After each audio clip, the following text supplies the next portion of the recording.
It gets warmer, thieves are more likely to strike. So how can you keep your home safe? Angela Kelly is live with a community liaison officer in the town of Menasha this morning with some answers. Good morning, Ange.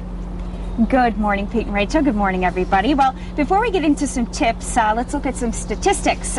This is from the Wisconsin Office of Justice Assistance, and they report in 2008 there were more than 27,000 burglaries, and on average, people had lost like $1,500 worth of stuff.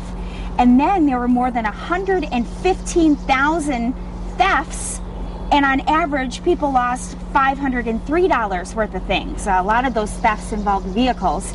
But right now we're going to focus on your home and how you can protect it.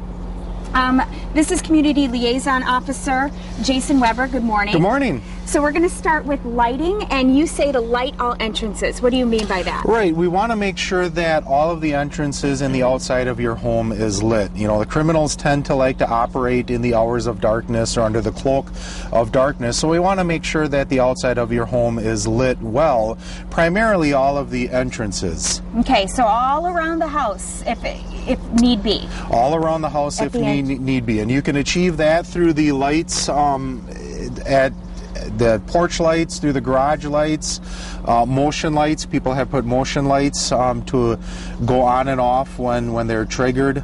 And don't turn them off when you go to bed either. Keep them on all night. The other thing are interior lights on a timer. Right. We want to give the illusion that someone's home.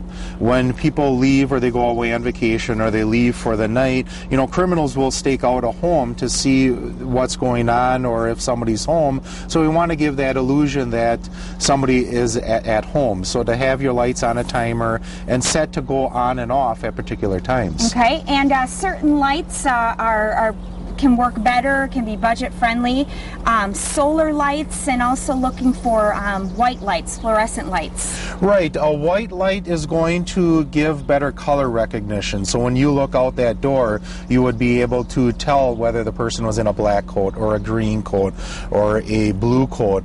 The good white lights out there that are also economical, because we talked about leaving the lights on all night long, is the fluorescent lights. And they will kind of save on our budget as well as hopefully save our property. Okay, and lastly, landscaping, follow what's called the 6-3 rule. Can you explain that? Well, what that is, again, you know, we talked about how criminals like to operate under the cloak of darkness, or they don't want to be seen, and we want to prevent any hiding spots.